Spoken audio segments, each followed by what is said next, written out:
In the world of video games, the marriage between sports and gaming has always been a precarious one. When Electronic Arts entered the octagon with the UFC, fans of the sport were eager for a realistic and exciting experience. However, as time went on, it became evident that EA's handling of the UFC franchise will be a source of frustration for many. Hi, I'm JMMA, and this is how EA ruined UFC games.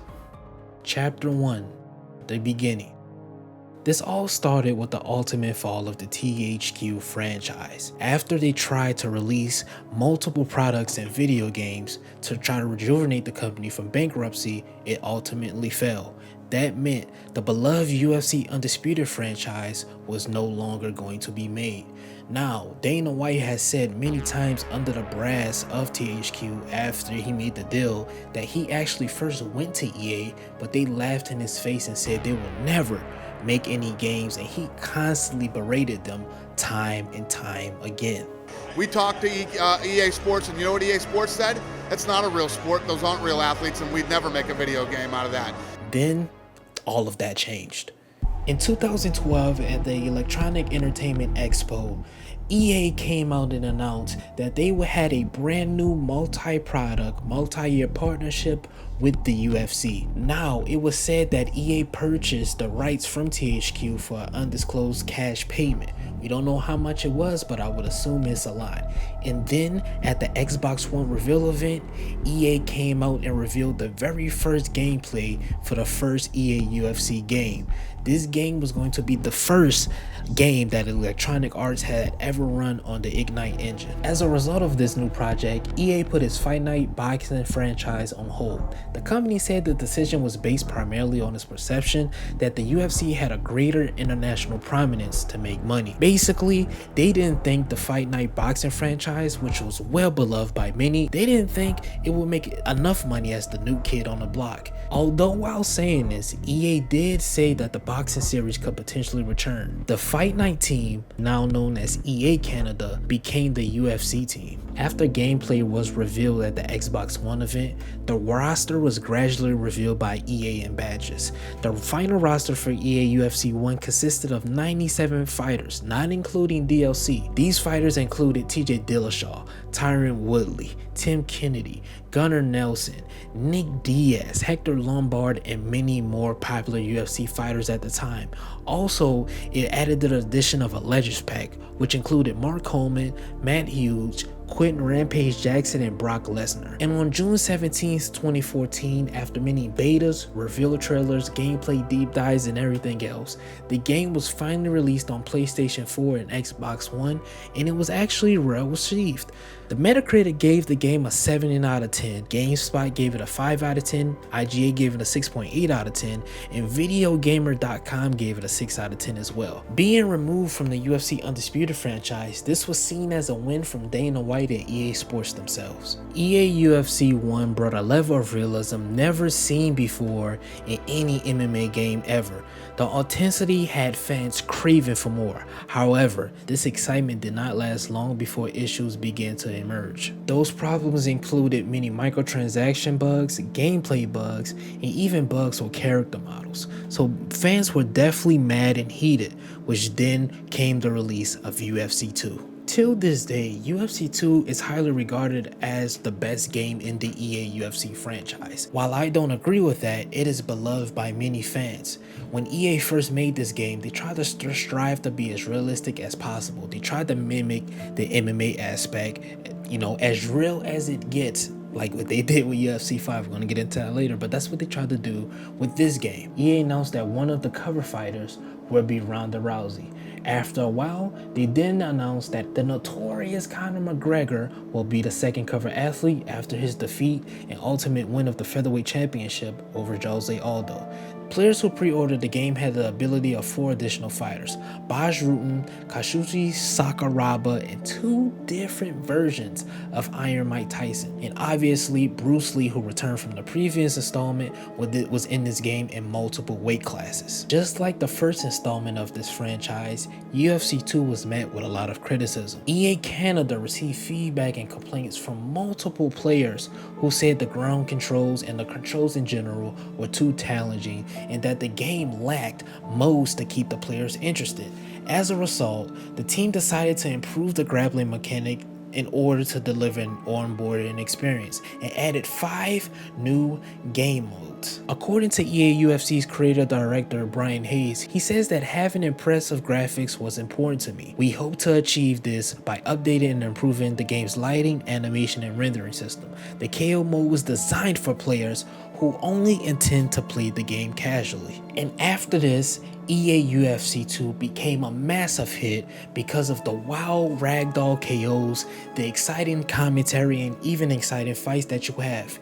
This game also got an improvement in scoring from multiple gaming outlets. Game Informer gave it an 8.5 out of 10, and Polygon gave it an 8 out of 10, while IGN doubled down, while GameSpot respectfully gave it a 7 out of 10. While I just read out those ratings, that really didn't matter. UFC 2 was beloved by fans, and obviously that meant EA made more money. But this is where the problems began. Chapter 2: The Downfall. November 1st, 2017, EA announced that the next installment, UFC 3, was now in development. The game completely took a turn. They had brand new controls, brand new modes, even brand new graphics. The graphics changed, the character models, everything looked completely different. This was kind of groundbreaking at the time because going from UFC 2 to UFC 3 was a huge surprise and huge shock for a lot of fans. It was like a completely different game. Shortly after EA announced that the game was in development, 2 days later to be exact, the official reveal trailer was released worldwide and it went absolutely crazy. But like other EA games, UFC 3 was heavily criticized for implementing pay-to-win mechanics. Although the use of microtransactions is expected in any and every game mode, consumers were enraged by this. Like I said before, UFC 3 and UFC 2 are two completely different games. But here's why. UFC 3 implemented RPM Tech. It was the first title to ever do something like this. RPM Tech was an engine developed by EA Sports, which more accurately represents character movements. If you don't know what that means, it basically means they were able to mocap people. Now, if you don't know, fighters like Sugar Sean O'Malley and Angela Hill actually went up to Vancouver to do mocap. If you pay attention, if you go back and play UFC 3, you can see that Sean O'Malley actually mocapped his own, style and moves. But here comes the problem with that. If you pay attention, it looks like as he's shadow boxing, like he's throwing like a lazy jab, like he's really not throwing it. It does not look like a real life fight, jab. And that's kind of the problem with a lot of the animations and movement in EA UFC 3. Now, while I say that, it kind of represented that quote unquote simulation feel of a EA UFC game, how it was supposed to feel. Going from UFC 2 to 3, it was a big change because UFC 2 was so arcadey like, and then you get this game, it was much more simulation like. The block was kind of strong. There was a lot of problems with this game, don't get me wrong. It was just a bunch of things going on. You had players going in professional tournaments for money using these things. If you don't know, haptic feedback was something used for visually impaired players. It would let them know certain things that the opponent was about to do. EA made the mistake of adding this in online play, which then competitive players took advantage of to win, to cheat, to get money, things like that. EA UFC 3 had a lot of problems, but generally, I think a lot of hardcore fans actually think this is the best game. I keep saying this during this video, this is where it begins, but I feel like UFC 4 truly started the downfall of this game. August 14, 2020, UFC 4 was publicly released and widely anticipated by many fans of combat sports. Like I mentioned before, UFC 3 was favored by so many, so most were excited for an even more polished game. During the first week, many positive reviews were given, which is shocking.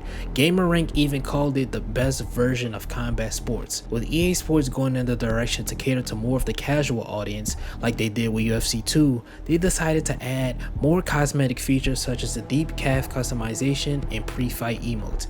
At the time it seemed fun and cool, but as time went on, the game had more problems that became apparent. During the first month or so of the release of UFC 4, Online Ring Championships, a more competitive online mode built to challenge players by matching them up with other online players on their skill level, you would kind of think this mode would be fun and interesting, but during that first month, it was quite the opposite. Unlike UFC 3, players were forced to play 2 certain weight classes per hour instead of choosing them freely. Also, the matchmaking in itself was very inconsistent. Now you can look at these problems as nitpicks from me or whatever, I don't care, but the gameplay issues were the icing on the cake. Online ranked was where the most traffic of players went, but sadly this is where the problems of that game specifically stem from. A mode meant for competitive play swiftly changed into an online pool of players exploiting inconsistencies with the gameplay. Developers felt like the clinch in the previous game wasn't fluid enough, so they simplified it down and got rid of the clinch input to create a smooth transition from striking to clinch scenarios. But here's the problem. As one content creator explained it, the problem is the lack of transitioning within the clinch and the fact that the fighter being clinched can only punch and do one transition. Nothing really else that we can do. The small exploit then created a whole entire meta playstyle around clinch spamming and really broke down online ranked itself. And this is where the problems of EA just incompetence really shined, because 6 to 7 months into UFC 4, we stopped getting actual gameplay updates. Now we got a few updates here and there of them adding fighters, a few tuner updates, but that slowly trickled down as time went by. Even when the UFC switched from Reebok to Venom for their, their fighter kits, we still wasn't getting, an extreme amount of actual gameplay changes. It was more so cosmetic changes. They even went as far as 3 years into the game. 3 years they added Hasbulla cosmetic items that you can purchase at, I believe, $6.99 USD. Absolutely crazy. This game is widely regarded as the absolute worst. There was a lot of problems going on between the EA devs themselves and the community. A content creator by the name of Pryoxis uploaded a video of an EA developer telling people, if you do not like UFC 4, then go play its previous installment, which is UFC 3, because people were comparing it to UFC 3 to UFC 4. They're like, hey, this game was so good, why do we get here and this game is so bad? Do you guys not care about your product? Right? Seems like everything that's been added or tweaked from UFC 3 is worse. The developer says, then play UFC 3. If this is your message, you say, then play UFC 3. How about don't make UFC 4 and just continue to update UFC 3? This is just what started a rift in between the community and the developers, because after Pryoxis made that video, people from that video were hounding the developers. And I'm not gonna say that was right. That was absolutely wrong for them. I almost said it was rightfully so. I didn't mean to say that. Was the video that Pryo made bad? In my opinion, no, it was not that bad. But what was bad was the outlash that the fans did after watching that video. That developer had to be held accountable. He had to, because you can't say that stuff as a developer, you know what I mean? And this is just what started a snowball effect. And that now leads us into chapter 3, which is how to fix these games. Now you may be wondering, and you may already know, why I didn't go over UFC 5, and that's simply because the game already came out. So it's a smooth little transition into what I'm going to talk about now. Now this game is on a brand new Frostbite engine. Now me personally, I'm not familiar with the Frostbite engine, but I know a lot of players in this community are, because they play various games that have this new Frostbite engine that EA was advertising it as a brand new experience. And it was a brand new experience, all right, a brand new experience of motherfucking rage, because that's what a lot of players have been doing.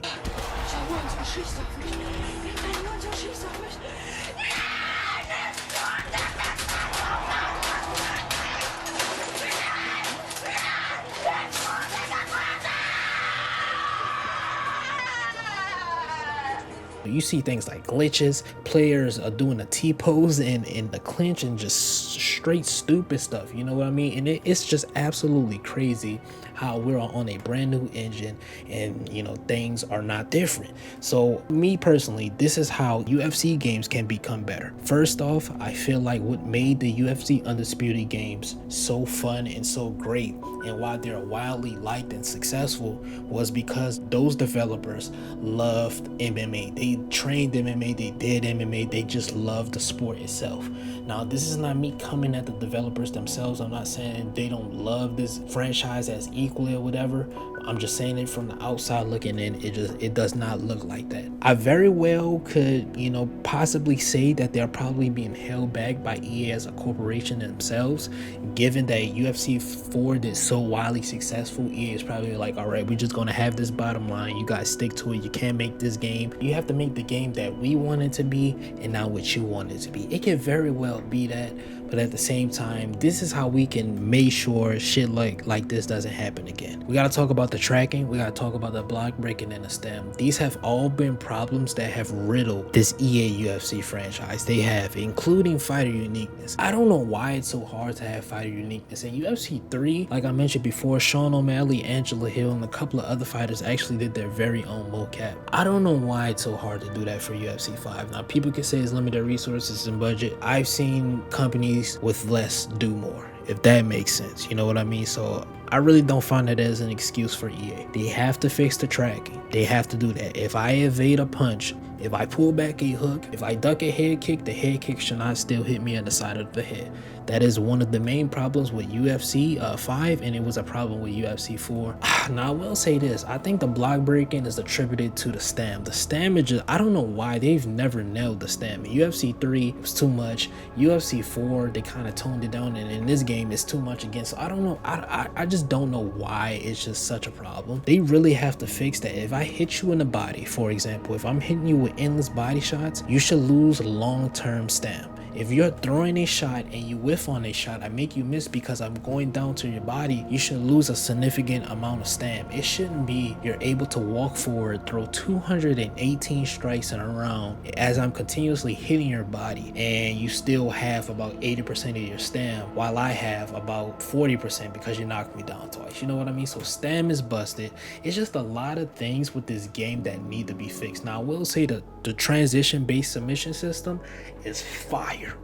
It is fire. But like I mentioned before, the first thing they have to fix is the actual passion for these games. But again, we don't know exactly what EA is making these developers make, but I feel like outside looking in, they just don't care. We don't even have a brand new roster outside of these new quote-unquote alter egos, and it took for Dana White himself to come out and say, all right, y'all, like, come on, we gotta add this in. And then EA came out and said, okay, we're gonna add this fighter, this fighter, this fighter. And then finally for me, UFC 5 is coming out. One of the biggest critiques and negatives about it is the roster of the game. It's missing tons of ranked fighters. I know you really don't have any say in that, but like, could you push to get more fighters in the game? Done. I'll make it happen. Bottom line, we all want the games to be great. As much as we criticize the game and go at EA, it's because we want the game to be great. If we didn't, we would just stop buying the games and not give a fuck about it. Point blank, period. But since we care so much, we have a passion, we're going to continuously voice our opinion. And with that being said, that is going to be the end of this video. But I want this video to be a discussion piece down below in the comments. So down below, give your honest opinion about UFC 5 and what needs to be fixed about the game, and also just the franchise in general. What do you think? Let me know down below in the comment section. I'll catch you guys next time. Hope you guys enjoyed the video. Again, be sure to like, comment, and subscribe for more.